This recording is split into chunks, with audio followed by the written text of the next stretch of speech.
The Phoenix Suns are currently on a 13-game win streak, and I literally hear no one talking about it. They're literally dominating and being like the second best team in the NBA, and I mean no one, not even a soul besides Phoenix Suns fans, have said anything about the Suns. Let me make this video where I'll just be discussing all the positive things about the Phoenix Suns so far this season.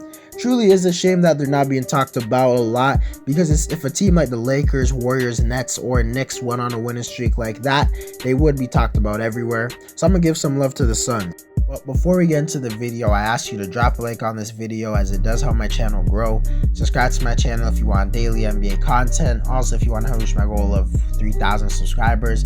Also, drop a comment on this video as I do respond to all of my comments. And I'm out.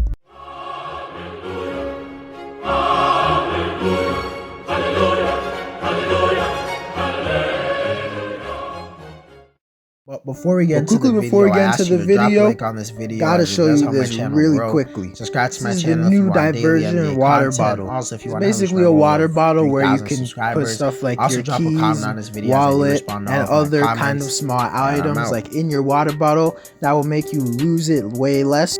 And it will also just help you to not have your pockets full and things like that. Click the link in my bio if you're interested, and into the video. On the offensive side of the floor, Phoenix has really started the season off really strong.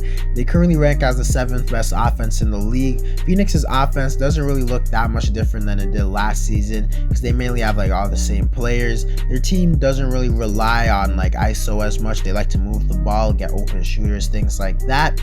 Their ranking of 7 is somewhere around what I expect them to do, but I do think they can be a top 5 offense. The main reason I don't think they're a top 5 offense right now is because a lot of their like wins have been blowouts and they've been playing the third stringers a lot, which obviously leads to less points and things like that. But overall, they've been really good.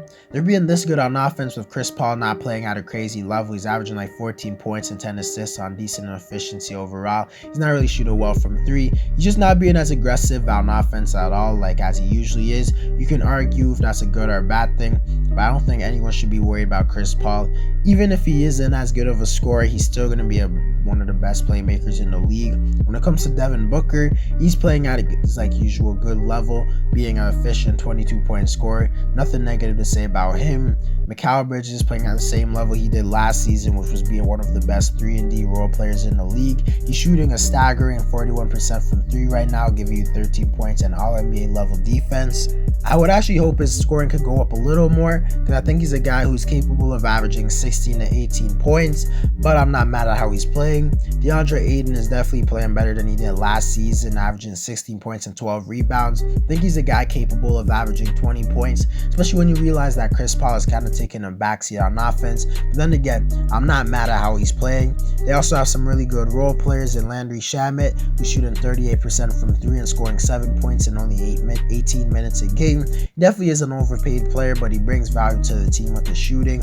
Cameron Payne continues to be one of the better backup point guards in the league, giving them 10 minutes. JaVale McGee's actually been a really good backup center, arguably the best one in the NBA so far, averaging 10 points and 7 rebounds off the bench. Although his numbers are a little bit inflated because he did start 6 games. Cameron Johnson is really struggling outside of his 3-point shot. Drake Crowder is just struggling overall everywhere, especially with his 3-point shot.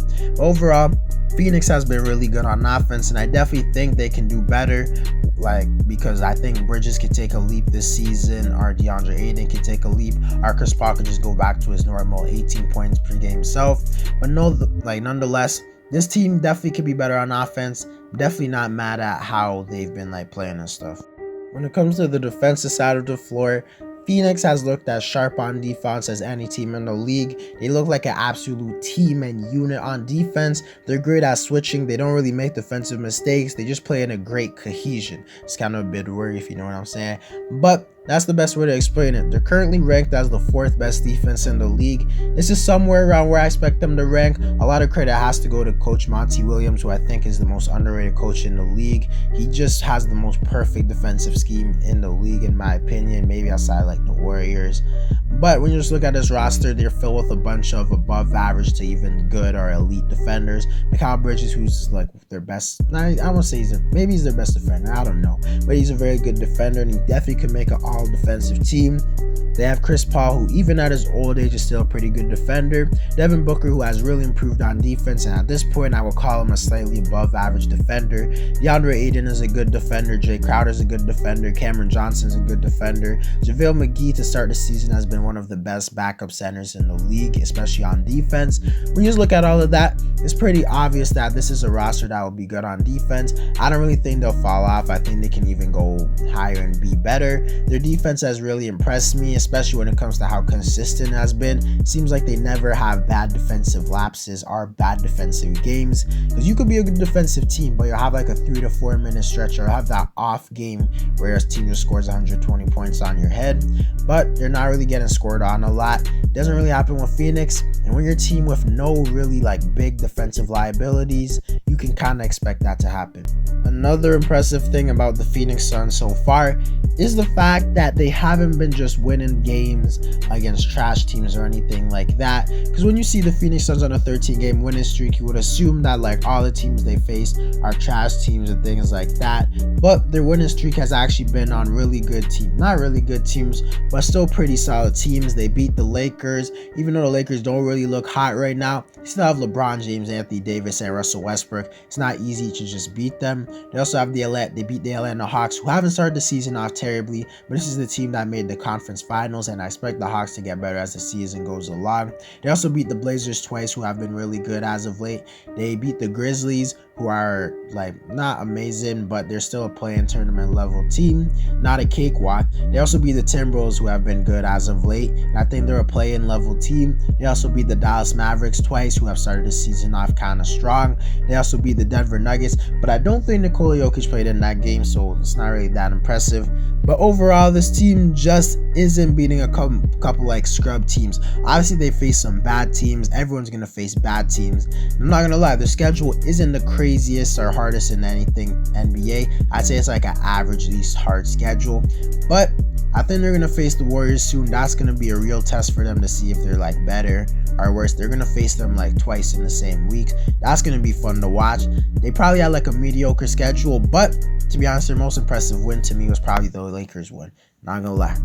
But to conclude the video, I think the Suns are way too slept out right now. I don't even know why people aren't talking about them. They literally made the finals last season. They're a team that I think can make it to the Western Conference Finals, even reach the NBA Finals. I'd say they're probably the second most likely team to make the NBA Finals out of the Western Conference. Really intrigued to see that Warriors matchup. I'm definitely tuning into both of those games. Nonetheless, the Suns might be the most underrated team in the NBA. They haven't been as good as the Warriors, but they're not far from being as good as the Warriors. Please start talking about Phoenix, even though I know mostly Phoenix fans will watch this, but if you're a fan of a different team, bro, the Suns are legit. They've been legit.